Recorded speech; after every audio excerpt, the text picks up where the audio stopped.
नमस्कार, बहुत स्वागत करते हैं हमारे खास बुलेटिन अपना उत्तर प्रदेश में। आप सबका आपके साथ मैं रितिका पांडे। खबर देख रहे हैं बुलेटिन में, जहां बता दें नगर पालिका परिषद द्वारा गृहकर और जलकर में की गई कथित मनमानी वृद्धि के खिलाफ कांग्रेस नेताओं ने पूर्व शहर अध्यक्ष नुमान खान एडवोकेट के नेतृत्व में कलेक्ट्रेट पर जोरदार प्रदर्शन किया है। आपको बता दें इस दौरान जिलाधिकारी को संबोधित ज्ञापन अतिरिक्त मजिस्ट्रेट को सौंपा गया है।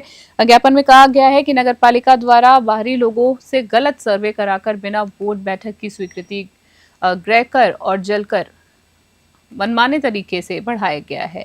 आपको बता दें जिसका कोई वैध आधार नहीं है। वहीं सर्वे में भवन लागत और सर्किल रेट की अनदेखी भी की गई है। कांग्रेस नेताओं ने आरोप लगाया है कि यह पूरा मामला जनता से अवैध वसूली का षड्यंत्र है। गरीबों को लाखों रुपए के टैक्स नोटिस भेजे जा रहे हैं, जिसमें जनता परेशान है। 32 सभासदों ने वीडियो जारी कर आरोप लगाया है कि ये प्रस्ताव कभी बोर्ड में पास ही नहीं हुआ है, फिर भी अध्यक्ष ने फर्जी तरीके से पास दिखाकर टैक्स लागू कर दिया। रामपुर से शाहबाज खां की रिपोर्ट।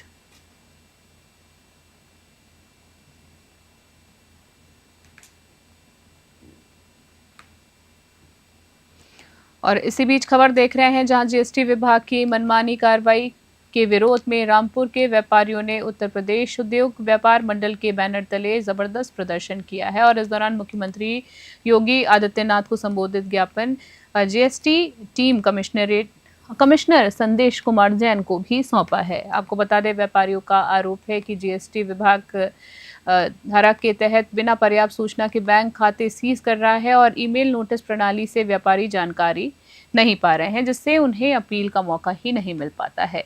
साथ ही झांसी व एटा जैसे जिलों में छोटे जुर्मानों पर स्कूली सोफा जैसे सामान जब्त किए जाने को भी व्यापारियों ने अत्याचार बताया। उन्होंने कहा है कि ई बिल होने के बावजूद भी गाड़ियों को रोककर जबरन जुर्माना वसूला जा रहा है, जो भ्रष्टाचार का बड़ा उदाहरण है। प्रदेश वरिष्ठ उपाध्यक्ष शैलेंद्र शर्मा ने दो टूक कहा है कि जीएसटी को जटिल बनाकर अफसर मनमानी और मनमर्जी कर रहे हैं, ये बर्दाश्त नहीं किया जाएगा।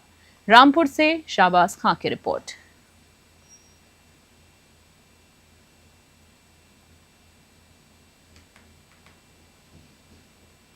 प्रदेश व्यापी ज्ञापन है। उत्तर प्रदेश के सभी 75 जिलों में उत्तर प्रदेश उद्योग व्यापार मंडल द्वारा 23 और 24 तारीख में ये ज्ञापन दिए जाने का निश्चय 20 तारीख की लखनऊ में हुई कोर कमेटी की बैठक में तय किया गया था। उसी क्रम में हम आज ये ज्ञापन एडिशनल कमिश्नर ग्रेड 1 महोदय के माध्यम से माननीय मुख्यमंत्री योगी आदित्यनाथ जी को प्रेषित कर रहे हैं और उनके प्रतिनिधि के रूप में यहाँ पर श्री संदेश जैन जी, कार्यालय अध्यक्ष राज्यकर, जो कि डिप्टी कमिश्नर भी है जीएसटी विभाग के, और उनके तमाम साथीगण यहाँ मौजूद हैं। इस ज्ञापन में हमारी प्रमुख रूप से दो मांगे हैं जीएसटी से संबंधित। एक तो धारा 89 में जो उत्पीड़न हो रहा व्यापारी का छोटी छोटी बकाया के लिए प्रदेश जिले के छिपरा मोड़ बिजली घर में उस वक्त हड़कंप मच गया जब आउटसोर्सिंग से कार्यरत रहे एक बिजली कर्मी रवि ने निष्कासन के विरोध में बिजली टावर पर चढ़कर आत्महत्या की धमकी दे दी। करीब 50 फीट ऊंचे टावर पर चढ़े रवि की हरकत ने अफरा तफरी मचा दी। सूचना मिलते ही पुलिस और बिजली विभाग के अफसर मौके पर पहुंचकर युवक को नीचे उतारने की कोशिशों में जुट गए। रवि का कहना है कि उसे बिना किसी ठोस कारण के नौकरी से निकाल दिया गया, जिससे वो मानसिक तनाव में था। घटना को लेकर मौके पर भारी भीड़ जुट गई और प्रशासन को कड़ी मशक्कत करनी पड़ी। पुलिस लगातार युवक को समझाने का प्रयास कर रही कि वो नीचे उतर आए। कन्नौज से संगीता सिंह की रिपोर्ट।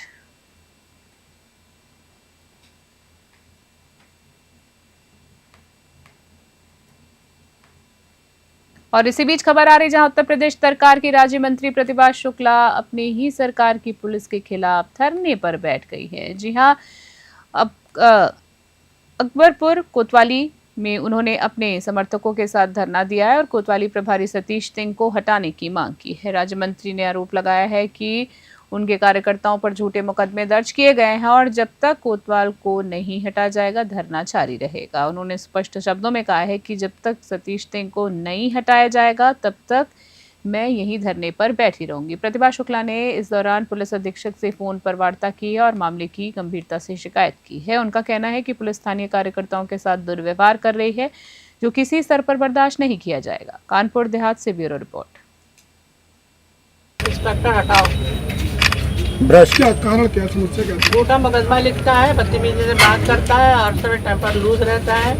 और अव्यवस्था बचाने का काम करता है। कोई काम ढंग से करना नहीं, सबको कार्यकर्ता को भगाना है। कार्यकर्ता को झूठा मुकदमा लिखेगा। क्या मुकदमा लिखा गया, मामला क्या था? हमें क्या मालूम क्या लिखा गया। झूठा मुकदमा लिखेगा तो कौन नहीं बैठेगा। झूठा किसी भी कार्यकर्ता के लिए झूठा मुकदमा लिखा जाएगा तो वैसे बैठे रहेंगे। मेरी कोई मत नहीं है। हम इंस्पेक्टर हटेगा तभी यहाँ से हटेगा। जिला अस्पताल में मंगलवार को स्वास्थ्य विभाग के कर्मचारियों ने सीएमएस डॉक्टर संगीता गुप्ता के खिलाफ जमकर विरोध जताया है। आपको बता दें, मामला ओटी विभाग की नर्सिंग स्टाफ रूबिका चौहान की छुट्टी से जुड़ा हुआ है, जिन्हें अपेंडिक्स के इलाज के लिए भर्ती किया गया था। कर्मचारियों का आरोप है कि सीएमएस ने इलाज के दौरान दबाव बनाकर डॉक्टर से छुट्टी करवा दी। इसके विरोध में कर्मचारियों ने सीएमएस ऑफिस के बाहर नारेबाजी की। स्वास्थ्य कर्मियों ने यह भी आरोप लगाया है कि डॉक्टर गुप्ता छोटी छोटी बातों पर कर्मचारियों को अपमानित करती हैं और प्रताड़ित करती हैं। संविदा कर्मियों के मानदेय में देरी का मुद्दा भी उठाया गया है। विवाद पर प्रतिक्रिया देते हुए सीएमएस डॉक्टर गुप्ता ने कहा है कि मरीज की प्राथमिकता सबसे पहले है, सभी मुद्दों पर बैठकर बात की जाएगी। मुरादाबाद से ब्यूरो रिपोर्ट। एक नर्सिंग ऑफिसर हैं जिनकी रूबिका चौहान, जिनकी अमरनाथ यात्रा में ड्यूटी लगी थी और 26 को उनको अमरनाथ यात्रा के लिए जाना था। तो मेट्रन द्वारा उनको जब कल पत्र उपलब्ध कराया गया कि आप ड्यूटी ज्वाइन कर लें, तो उनके द्वारा बताया गया कि वो 3-4 दिन से पीड़ित थी, पेन हो रहा था पेट में, तो जिसकी सूचना उन्होंने मुझे नहीं दी थी। और कल वो भर्ती हुई है चिकित्सालय में अपेंडिसाइटिस करके, और अभी चिकित्सालय में भर्ती है। तो उनकी सूचना उनकी ड्यूटी कटवाने के लिए भेज दी जाएगी मुख्यालय में, जहाँ जहाँ से पत्र आया है प्रमुख सचिव, महानिदेशक और जहाँ पर डायरेक्टर ऑफ कश्मीर से पत्र आया तो उनकी सूचना भेज दी जाएगी। प्रतिमा शर्मा जी, आज आपने सीएमएस से मिले थे, क्या आपकी मांगे रही और क्या वजह थी आपकी? आज वैसे तो हमारी बहुत सी मांगे हैं, लेकिन आज जो उन्होंने किया है, जो मेरी स्टाफ है वो ओटी की रूबिका, जो हमारे यहाँ ओटी में बहुत अच्छी स्टाफ है, बहुत काम करती है वो। कल से उसकी तबीयत बल्कि 2-3 दिन से ही खराब थी, लेकिन वो टैबलेट्स ले रही थी। कल सुबह उसकी ज्यादा तबीयत खराब हो गई। डॉक्टर रविंदर को दिखाया, उन्होंने उसे एडमिट कर लिया, फिर उसके बाद उसका ट्रीटमेंट किया। लेकिन अभी उसे मतलब रिलीफ नहीं मिला। लेकिन आज सुबह सीएमएस ने उसे बुलाए, डॉक्टर रविंदर को बुलाया, डॉक्टर ओझा को बुलाया। सारी रिपोर्ट्स उसके आई थी कि उसको प्रॉब्लम है, लेकिन उन्होंने बुला के उन्हें धमकी दी कि आप, मतलब ये डॉक्टर का कहना है, ये डॉक्टर रविंदर का कहना है। एक नर्सिंग ऑफिसर जिले के महामाया राजकीय एलोपैथिक मेडिकल कॉलेज में शुक्रवार को एक दर्दनाक हादसे ने सभी को झकझोर कर रख दिया है। बता दें, सीवर लाइन की सफाई के दौरान दम घुटने से 2 मजदूरों की मौत हो गई, जबकि एक अन्य की हालत गंभीर बताई जा रही है। बताया जा रहा है कि मेडिकल कॉलेज की सीवर लाइन जाम हो गई थी, जिसे साफ करने के लिए ठेकेदार ने 3 मजदूरों को बिना किसी सेफ्टी किट के 15 फीट गहरे सीवर में उतार दिया। प्रत्यक्षदर्शियों के अनुसार पहला मजदूर जैसे ही नीचे गया, थोड़ी देर बाद मदद के लिए चिल्लाया। इसके बाद और मजदूर नीचे उतरे, लेकिन सभी फंस गए। मौके पर जेसीबी बुलाकर सीवर तोड़ा गया और तीनों को बाहर निकाला गया। इलाज के दौरान मनीराम और देवेंद्र सिंह की मौत हो गई, जबकि सुरेंद्र की हालत गंभीर है। एडीएम सदानंद गुप्ता ने मौके पर पहुंचकर जांच के आदेश दिए हैं और दोषियों पर सख्त कार्रवाई का भरोसा दिलाया है। अंबेडकर नगर से ब्यूरो रिपोर्ट।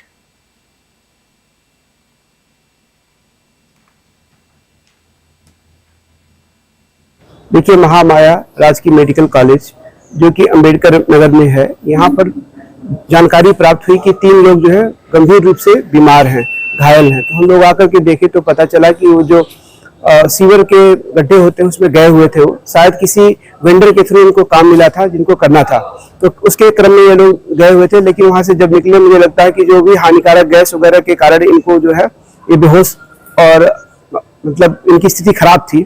जब बाहर निकाल करके इनको यहाँ पर इमरजेंसी में एडमिट कराया गया, इलाज कराया गया, तो देखा गया कि शायद 2 लोग जीवित नहीं है, एक व्यक्ति जीवित है। 2 टांडा के रहने वाले थे, एक आलापुर के रहने वाले हैं।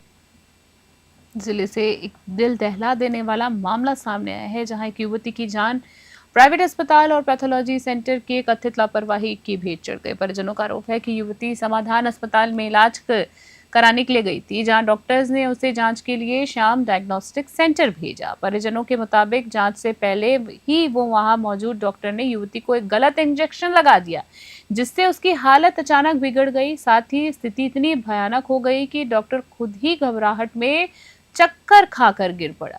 बता दें, आनंद फानन में युवती को हायर सेंटर लखनऊ रेफर कर दिया गया, लेकिन रास्ते में ही उसकी मौत हो गई। परिजनों ने मुख्यमंत्री से लेकर डीजीपी, जिलाधिकारी और थाने तक हर दरवाजा खटखटाया, लेकिन कहीं से कोई कार्रवाई नहीं की गई। मुख्यमंत्री योगी आदित्यनाथ से परिजन न्याय की गुहार लगा चुके हैं, लेकिन अब तक ना तो किसी डॉक्टर पर कार्रवाई हुई है, ना सेंटर को सील किया गया है। बहराइच से राहुल वर्मा की रिपोर्ट। और इसी बीच खबर देख रहे हैं, जहां आपको बता दें, कौंदियारा विकासखंड के कुलडिया गांव के सामने आई एक दिल दहला देने वाली तस्वीर ने प्रशासन और ग्राम पंचायत की कार्य प्रणाली पर सवाल खड़े कर दिए हैं। जी हां, कौंदियारा विकासखंड के कुलडिया गांव से सामने आई एक तस्वीर, जिसमें दिल दहला देने वाली खबर सामने आई है। प्रशासन और ग्राम पंचायत की कार्य प्रणाली पर बड़े सवाल कहीं ना कहीं खड़े करती है। ग्राम पंचायत द्वारा संचालित अस्थायी गौवंश आश्रम स्थल के बाहर लगे बोर्ड पर साफ लिखा है कि गौशाला में प्रवेश वर्जित है, आज्ञा से दरोगा। लेकिन जब मीडिया टीम ने अंदर की हालत जाननी चाहिए तो ग्राम प्रधान राधिका प्रसाद ने दो टूक कह दिया, दरवाजा तभी खुलेगा जब मैं रहूंगा, नहीं तो जो करना है कर लो। स्थिति की गंभीरता को देखते हुए मीडिया ने 112 पर कॉल कर प्रशासन की मदद मांगी। जब अधिकारियों की मौजूदगी में दरवाजा खोला गया तो भीतर का दृश्य अत्यंत विचलित कर देने वाला था।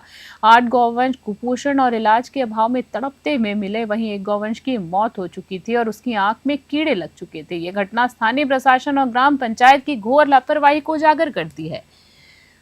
प्रयागराज से आलोक शुक्ला की रिपोर्ट।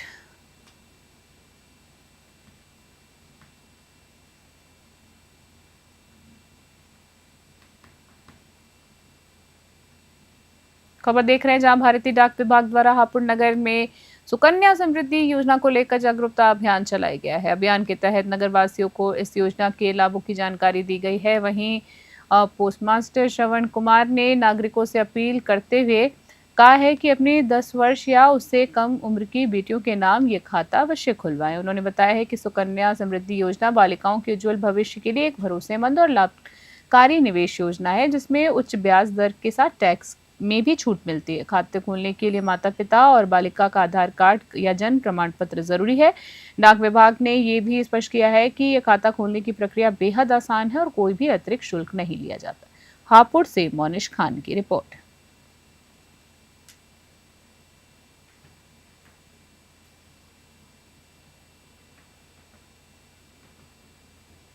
थाना भौट पुलिस ने एक बड़ी कार्रवाई करते हुए 4 आरोपियों को गिरफ्तार कर लिया है, जिसमें एक महिला भी शामिल है। बता दें, इन पर षड्यंत्र रचकर विवादी को डरा धमकाकर झूठे मुकदमे में फंसाने की धमकी देकर 7 लाख रुपए की मांग करने, साथ ही एक सोने की चेन, 25,000 रुपए नगद और 4 चेक ठगने का आरोप है।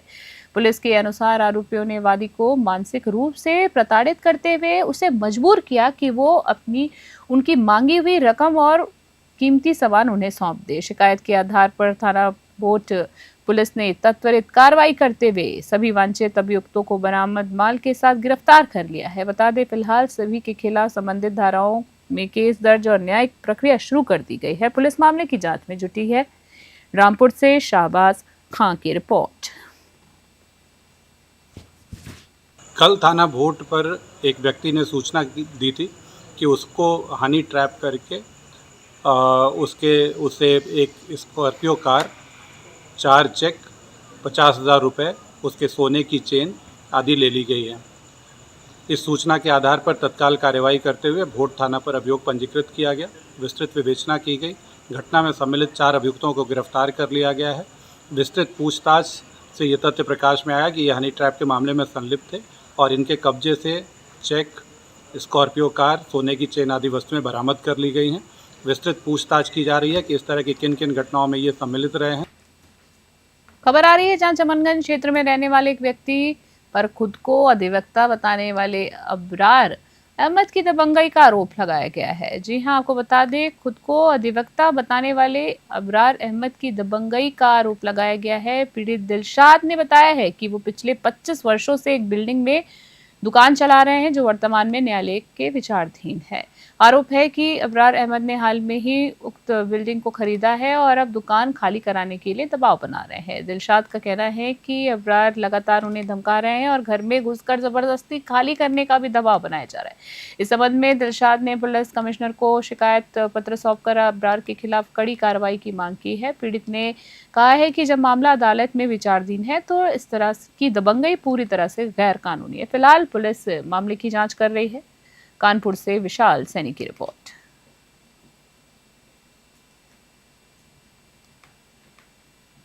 मोहम्मद काशिफ। घटना यहाँ पे ये हुई है 2024 10वें महीने में अबरार एडवोकेट ने ये बिल्डिंग खरीदी। हमें कोई लीगल नोटिस नहीं दिया उन्होंने और मेरे नाम फर्जी मुकदमा लिखवाने की कोशिश करी, जबरन धमकाया, जबरन खाली करवाने की कोशिश करी। अबरार वकील ने भरा मकान खरीदते हैं और जबरन खाली करवाते हैं सबसे, कोई लीगल नोटिस नहीं दी है। ये मुकदमा मेरा सिविल जूनियर डिवीजन कोर्ट में चल रहा है, मुकदमा नंबर 940। उसके बाद भी इन्होंने कल मेरे वालिद साहब को फिर धमकाया। तो आज हम सीपी साहब का पेश हुए हैं। हम चाहते हैं सीपी साहब हमारे साथ न्याय करें। मोहम्मद काशिफ। घटना यहाँ पे ये हुई है 2024 10वें महीने में अबरार कोतवाली केसरगंज क्षेत्र के गुथिया चौराहे पर शुक्रवार को तेज रफ्तार दो मोटरसाइकिल की आमने सामने टक्कर हो गई है। बता दें, इस भीषण हादसे में एक युवक की मौके पर ही मौत हो गई जबकि दूसरा गंभीर रूप से घायल हो गया है। हादसे की तुरंत बाद स्थानीय लोगों ने घायलों को एम्बुलेंस की मदद से नजदीकी अस्पताल पहुंचाया है, जहां इलाज के दौरान एक युवक ने दम तोड़ दिया। बता दें, सूचना मिलते ही पुलिस मौके पर पहुंची और मृतक के शव को कब्जे में लेकर पोस्टमार्टम के लिए भेज दिया है। हादसे के बाद इलाके में अफरा तफरी का माहौल बन गया है। पुलिस पूरे मामले की जाँच कर रही है। बहराइच से राहुल वर्मा की रिपोर्ट।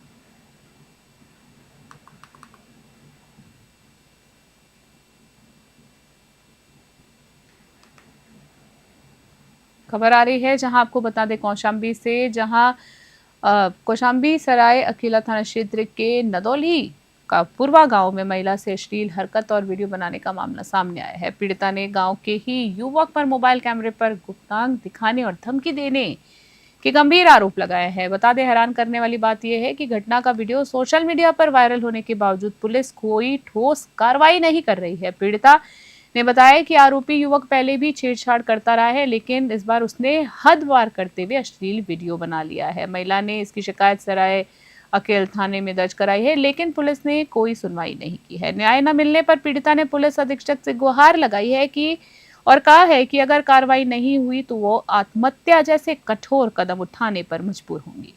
कौशाम्बी से जेगम रिजवी की खास रिपोर्ट। मामला ये है कि हमारे घर के सामने रोड बन रही थी। रोड बनने पे हम अपने घर के सामने चैम्बर बनवा रहे थे। चैम्बर बनवाते बनवाते हमारे सगे चाचा के लड़का बोले पहले कि यहाँ हम अपने घर के सामने बनवा रहे हैं, तो अपने घर के सामने बनवाओ। तो अब बगल वाले मेरे चाचा बोलते हैं कि नहीं, ये रोड पे चैम्बर नहीं बनेगा, बनेगा तो सीधे सबके यहाँ बनेगा।